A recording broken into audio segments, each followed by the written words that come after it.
Welcome to this episode of the Founders Fireside Podcast. I'm your host, Jasper Steinmetz, and today I'm here with Jack Saltel, the founder and CEO of GradMeet.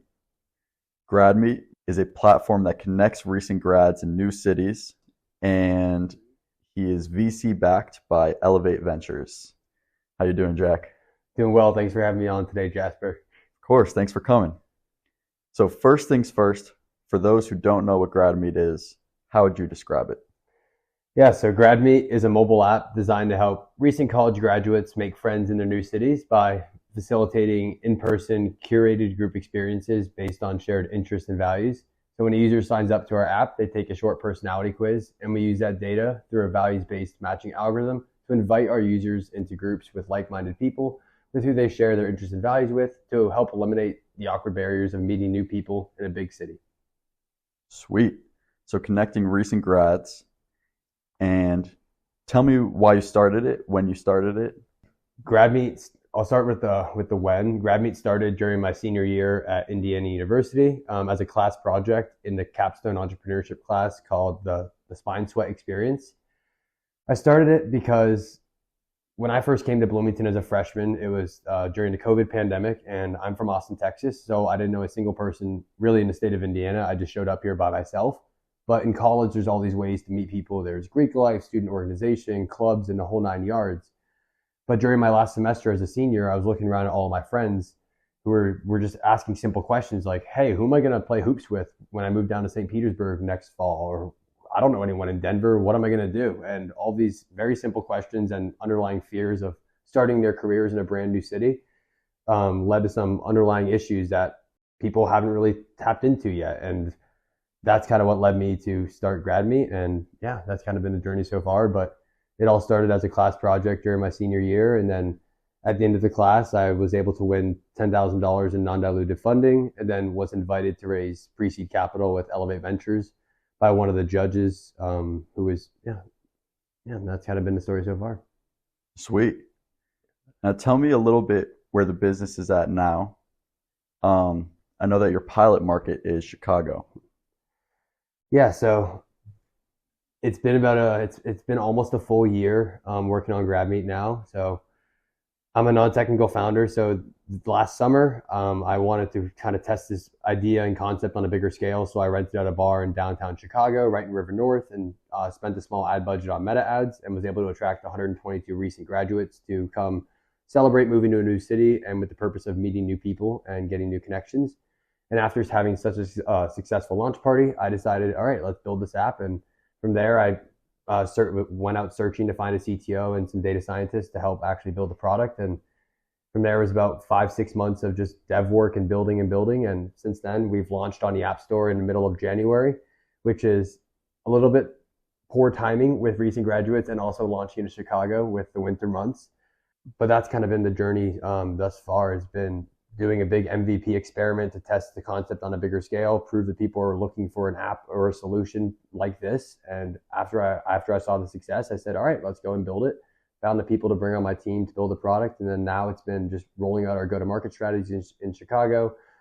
We've started hosting events every single weekend there, focusing on activity-based venues, having fun events. Like tonight, we're doing one at Big Mini Putt Club, which is a mini putt bar in downtown Chicago.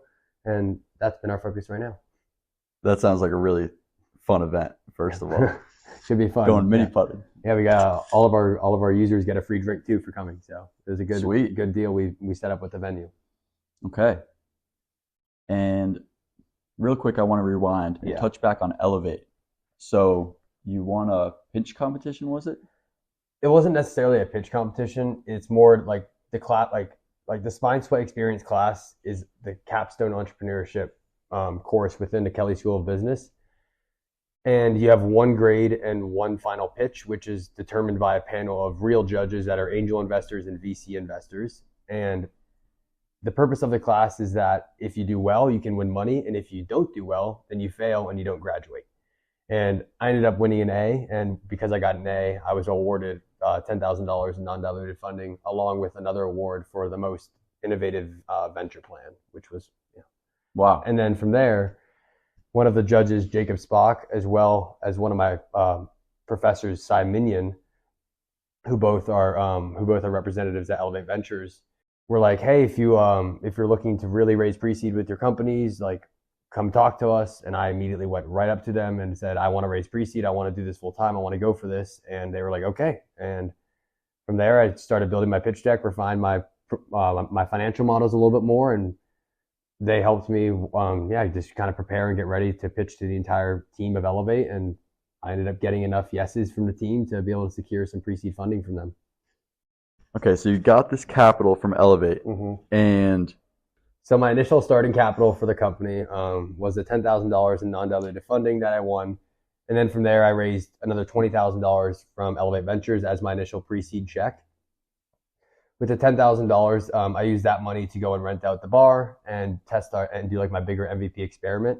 And then from there, it was go to find a CTO and start paying him with the money that I've been raising from Elevate. And since then, I've raised a total of $87,000 in pre-seed funding. Awesome. So you started this in Spine Sweat. Before that, when you were in college, what was your major? I was an entrepreneurship and marketing major. Okay, entrepreneurship and marketing. What do you think you would be doing if you didn't take the chance and just go all in on GradMeet? My previous experience before like my entrepreneurial journey at IU, I was working as a digital marketing intern at the Formula One track, Circuit of the Americas in Austin, Texas. I worked there for 2.5 years as an intern during the summers, and also worked remotely for them during the school year and was flown down to go and work the F1 races. That was likely going to be my full-time job placement. However, I also had applied to some full-time MBA programs and accepted my admission for the Walton School of Business at the University of Arkansas. So I was supposed to be in Fayetteville, Arkansas, most likely this entire year. But I knew in the back of my mind that's not what I wanted to do. I came to IU for entrepreneurship. In high school, I was a part of an incubator style class, which really just shaped like my entire future. Like whenever I first entered that room, I knew from day one, like all I wanted to do was just be designing business models and coming up with cool ideas and problems to solve. Since high school, after that class, I participated in an accelerator program at Georgetown University, where my best friend and I went and spent a month just learning on how to designing MVPs, building out business models, and it compiled with a final pitch to a big panel of judges. So whenever I was applying to universities, I knew I wanted to go to a school with a big entrepreneurship program, and that's what led me to IU originally. But I didn't really do anything with my entrepreneurial journey at IU until my senior year when I found out about the Spine Sweat class, and that's what really just launched me into this entire journey. A year ago today, I would not think I'd be where I am right now. Sweet. And you took the risk. Yeah, I took the risk. I mean, you took the leap of faith, and that's what you have to do. I mean, there's no better time to do it than now. I'm 23 years old. I get to work with students all day, which is amazing, and I don't have many responsibilities or risks. I have rent and food and a laptop, and that's about my main needs. Outside from that, like I don't have a mortgage or kids or responsibilities, so now's the time to do it. And the worst comes to worst is I got a great story to tell, and I'm learning a lot right now. So yeah. Wow. Okay. So you got this event tonight, and you do a lot of events in Chicago. What does the marketing look like for GradMeet? Yeah, so our go-to-market rollout in Chicago has consisted of meta ads, referral programs, tapping into micro-influencers, and now we're looking into doing some more channels like Snapchat and LinkedIn. But to be honest, user acquisition has been a little bit challenging in Chicago. Since we launched in January and we're trying to target recent graduates from last year, these people have already kind of been integrated into their city for about 6 to 8 months now, so they may not be as actively looking for the solution right now. Now, knowing this, I'm focusing a lot of our efforts towards the current senior classes and going to be doing a lot of on-campus promotions to do a lot of concentrated marketing to build brand awareness with college seniors before they go and move to all these new cities across the country. But yeah, the marketing is really just consisting of doing meta ads, referral programs. It's going well. We're getting conversions. We're getting new users daily. So that's great to see. And it's great to see our users are active on the platform. They're making connections. We have about 67% of our total user base right now has been active in the last 7 days. So it's great to see. but yeah, user acquisition, trying to find lonely people in a big city is like shooting a shotgun straight in the air and hoping one pellet hits. Yeah, it's is like, how do you target those people? Yeah, and like my targeting right now is I dropped the pin in Lincoln Park, Chicago. I have a 6 mile radius with 21 to 26-year-olds as my target age, with key interests such as recently moved, college graduate, new job, interested in upcoming events, all of these things. And my meta ad audience size is about 108,000 people, which is a good size. But yeah, it's very challenging, and getting the frequencies high enough to the constant upkeep of making and updating creatives is, yeah, it's fun. Yeah, it sounds like good work. Tell me a little bit about working with Elevate after they invest. Do you stay in contact with Elevate? Like, do you have to check in with them, or do they just give you the money and say, go do your thing? It's somewhere of a little bit of an in between. I wouldn't say like they're not breathing down my neck constantly asking where's the results, where's everything, where's this. But I am constantly updating Cy and Jacob. I'm networking. I'm texting him every week here and there. Just, hey, here's what I've been doing this week. I'm sending updates to them with my mentor and investor newsletters every quarter at least. But the only general like updates with them is every quarter you have like a quarterly report where you update, hey, here's the key milestones that I did. Here's my key goals for next quarter. Here's the cash balance. Here's my runway. Here's my income statement and my balance sheet. But they're pretty hands off. But they have amazing resources. The entire team at like their Notion pack with like their AWS credits and Notion credits and HubSpot and all these amazing perks and deals that you get for being a portfolio company. Yeah, it's just an incredible team of, yeah, I don't really know what to say. This is weird. Right. Yeah. No, that's really cool. So they give you the money and let you do your thing, but at the same time they provide you with a bunch of resources. Yeah. They give me the money, they let me do my thing, they provide you with a bunch of resources and tools to do it more efficiently. And the best way that their pre-seed check works is that it's anywhere from $20,000 to $100,000 in pre-seed money. The way that it typically works is that when I first pitched to them, I said, hey, I'm pitching for $20,000. My use of funds is I'm going to do a launch party in Chicago. I'm going to test this on a bigger scale. I'm going to use $8,000 of that for this. And then the next $12,000 is going to go towards finding a CTO and start building the application itself. They said, all right, great. That sounds amazing. Let's do that. I did just that. I came back to them 5 months later. I said, hey, I got a CTO now. The app is developed and published. We had a successful launch party. Here are all the KPIs from it. We had 122 people. Everyone had a great time. I need some more. Now I need another 20K because I need marketing budget for Chicago. I have a data scientist now who's built my algorithm, and the team is growing, and I need some more funds to keep it alive. And it's like, all right, great. Let's keep it going. Let's give you more money. Let's keep funding it. And that's kind of the way it's been working. Keep it going. Yeah. All right. I want to touch back on what you said about marketing. So you said you're also focusing on the recent class the class that's about to graduate, people that are currently seniors. So do you kind of have, or are you getting campus ambassadors to promote it on campus? Yeah, we're rolling out a campus ambassador initiative, starting with IU, and then want to expand it to other campuses as well. But it's really just going to consist of doing like t-shirt giveaways, merch giveaways, and just building general awareness for college seniors because they're not our target users yet. They are about to be. So it's more doing the concentrated marketing on campuses so that whenever someone moves to Chicago and they see my GradMeet ads on their Instagram feed, they'll already recognize what it is and want to join it. So, right. Yeah. Sweet. And I also want to touch back on finding a CTO because I know you built this from scratch. You found someone to code it. And I don't know how to code, but I do know that coding is difficult. So tell me about finding a CTO and building it out and getting it on the App Store. Yeah, building or getting the tech members of my team, my CTO, my data scientists, have been the most pivotal part of this entire journey, I'd say, 100%. Without them, I wouldn't have a product out or an app. So yeah, and there's no magic formula to it. the word of advice I can only give to founders is just to share what you're working on and put yourself out there in every possible scenario. My CTO, I was very fortunate that it was someone already within my network who was a part of my fraternity that I didn't know was a computer science student and a really good coder.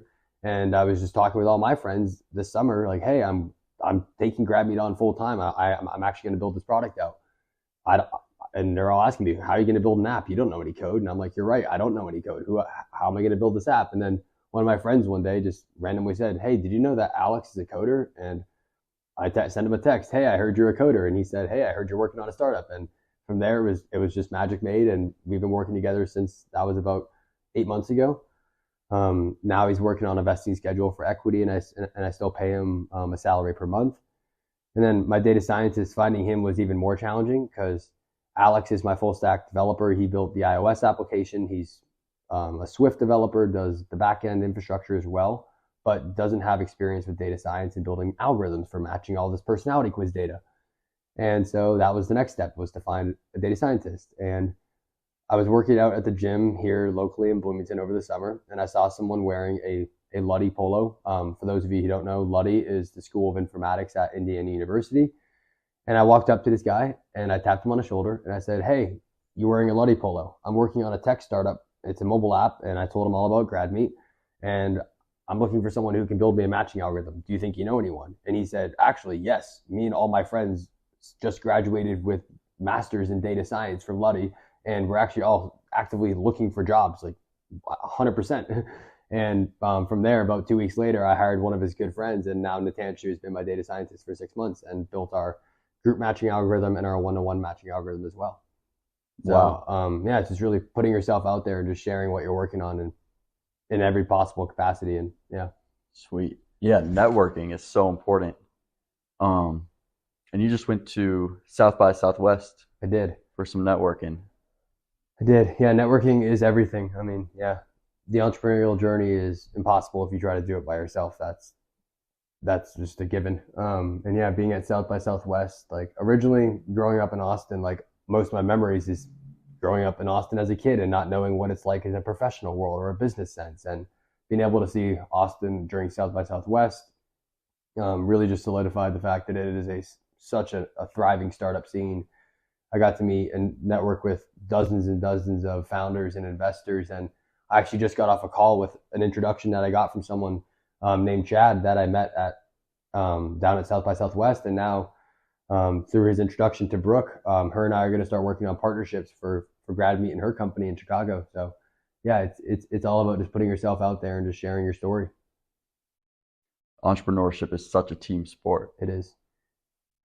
I wanted to ask you a hard question.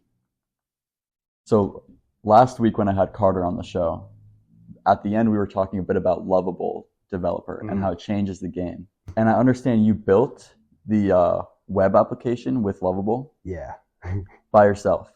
In a few days. Okay, with no developer. No. Do you think that if Lovable was available when you started building it, that you would have needed a developer to build the app? Lovable could never replace my CTO, Alex. But if Lovable was available a year ago when I was originally thinking about how I wanted to test this on a bigger scale before putting the time and money and effort behind building a fully functional iOS app, 100%. I would have built a Lovable web application in a couple days, been able to host events. Users could have been able to create accounts online, similar just to like how Meetup website works. So yes, but at the same time, the AI tools get you like 85, 90% of the way there. You still need someone with the technical expertise to go in and fine tune it, make the real adjustments, make it pixel perfect, make sure all the API connections are working properly and that your backend database isn't caching wrong or whatever. Like, right. 100%. Like nowadays, like with Lovable and all these new AI tools, like you can build a fully functional and scalable MVP with no coding experience in a few hours for $20 a month.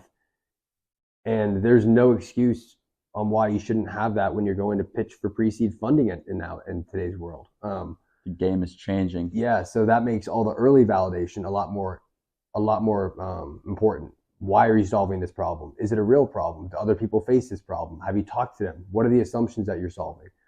have you proven them true? Are people willing to pay for this? What's your survey data? How many people have you actually talked to? Like your customer discovery. And that is what matters 1,000 times more than ever now, because 10 years ago, you may have been able to build a really sexy looking website and be able to get a lot of clicks and people to sign up for it because it looked great. Nowadays, you can do that in literally the snap of a finger by asking a chatbot to do it for you. And if you don't know what Lovable is, well, you're in the dark. Yeah. And, for real. And I will say too, like, I don't know if you want, and I will say, like, I spent hours yesterday with Lovable, and now I've taken a step farther and I've dived into Cursor. And one of my good friends, Eli, who is a very, very, very technical person, he awarded me the crown of being a technical person now. because of what I'm able to do with these AI tools as he is blown away that I'm able to fully build these apps and function them by myself. And it's crazy. Wow. I think customer interviews and getting real validation is so underrated. You even see people on Shark Tank that go and start a whole company because 5 people say they like it, but no one actually gave any money or showed up to anything or any of that. And now everybody can just build a great looking website in just a few hours. Tell me about how you get events at places. Like, did you sign up with this mini pup place that you're going to tonight, or did you just designate that as the spot? Yeah. So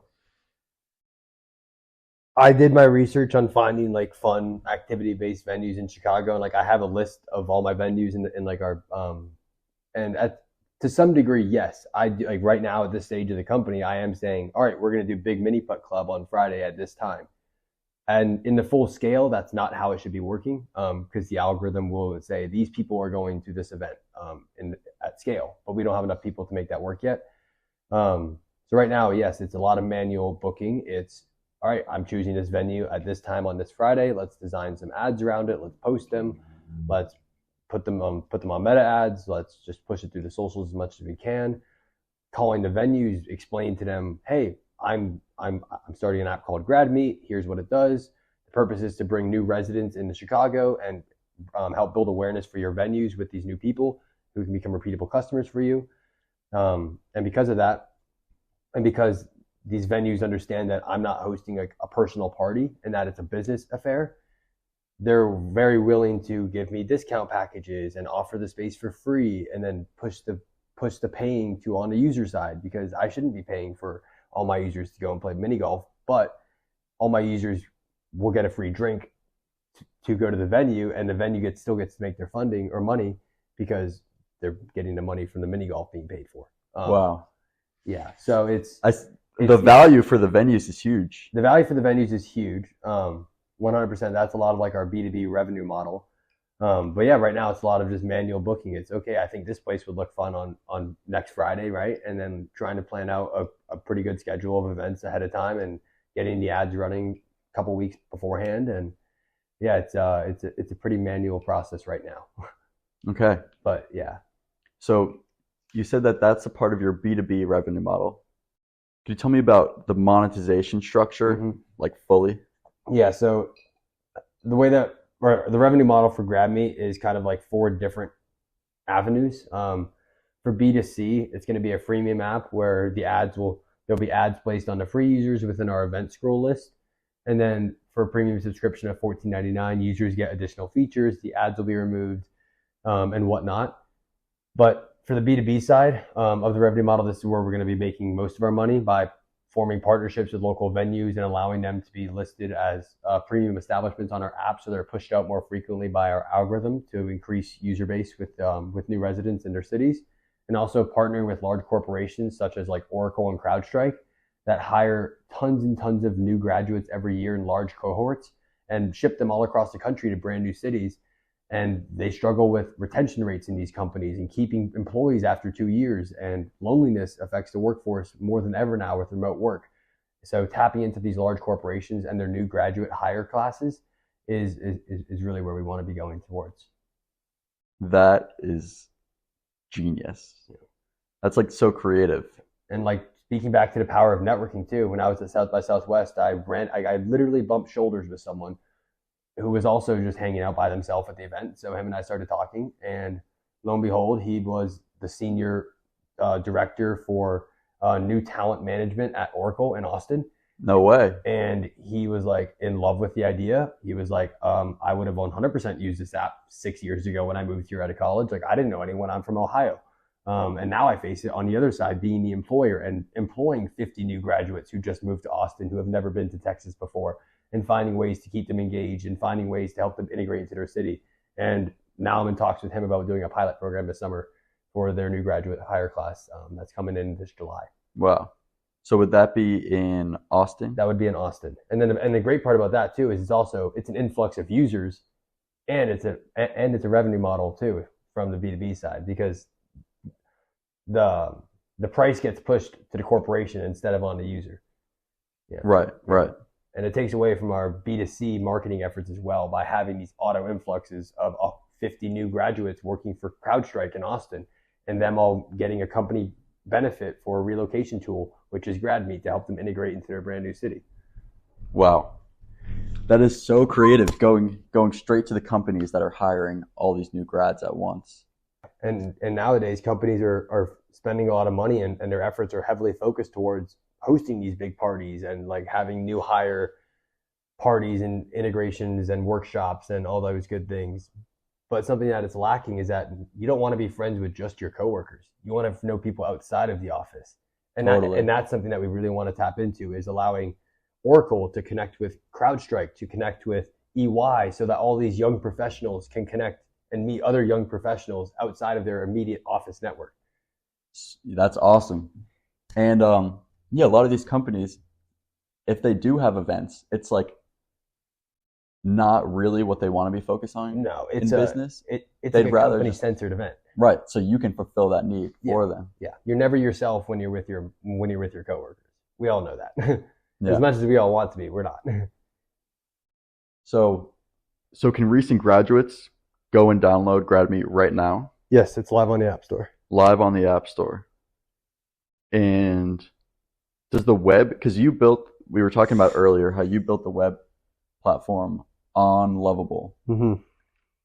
Does that have full functionality? Not yet. It's about 95% of the way there, so we're waiting to release that until my CTO can go and fine-tune the last little adjustments for like the user authentication process and account creation, and saving that all in our back-end database structure. But it's about 95% of the way there. Sweet. So people can go and download GradMeet today. Yes. On the App Store. On the iOS App Store. All right. So recent grads in Chicago listening to this, go download. Yes. The last thing that I wanted to talk about is cars, because I know you're a big car enthusiast. I am. Car encyclopedia, you might call me. Yeah. Well, you mentioned, so I wanted to talk with you about this. You mentioned working in Texas for an F1 race and doing their newsletter for track. So you love cars. You drive a sick car. Do you see like cars being in your life as a founder? Yes. Well, yes. 100%. My ultimate dream is to start my own car company. I want to own or create my own car manufacturer that is focused on saving manual transmissions and naturally aspirated engines and car enthusiast cars, but doing so with like hydrogen fuel instead of electrification, because electrification is not the only way to go green with cars. Wow, going hydrogen. Yeah. Yes, cars will always be a part of my life. I have Hot Wheels on my desk that I've had since I was a little kid growing up in New Jersey. I don't know. I got into building cars. Tell a quick story about my Jeep. I have a Jeep Wrangler that I bought stock when I was 16 years old, and from day one I immediately just wanted to start building and upgrading my car. It quickly turned into, as anyone with a Jeep knows, it stands for just empty every pocket. It's a very expensive and fun and long process of upgrading your cars. But it all really started with a little 2-inch lift kit, some fenders, some speakers, and some side rails. And then one day I was off-roading in my Jeep and I was rock crawling and I ended up flipping it, totaling the Jeep. The roof was torn to shreds. Most of the body panels were wrecked. The windshield was cracked. The frame was bent horribly.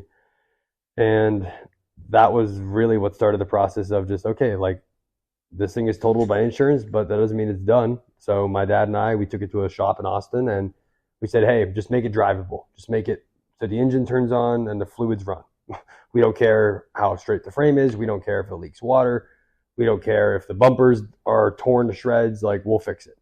And from there, it's just been like a 5-6 year process of piece by piece, figuring out how to take apart my car, figuring out how to install new suspension components, paint my new springs, add bumpers in, solder all my new speaker wiring and Apple CarPlay systems that I installed. And yeah, I don't know, building. Well, one of my friends described me as an engineer at heart, but a business brain. And I love that because I always want to build things, but I don't know how to build them. Just like with my app, I just got to find the people to do it. That is like it. It's like the entrepreneur mentality translating to you in cars. Yeah. All right. Well, Jack, thank you for coming on the show. And I will have you on in 15 years when you sell a GradMeet for $3 billion and are starting a car company. Sounds good. Sounds good. I'll get you the first order of a car. Sweet. Number 1. Alrighty. Yeah.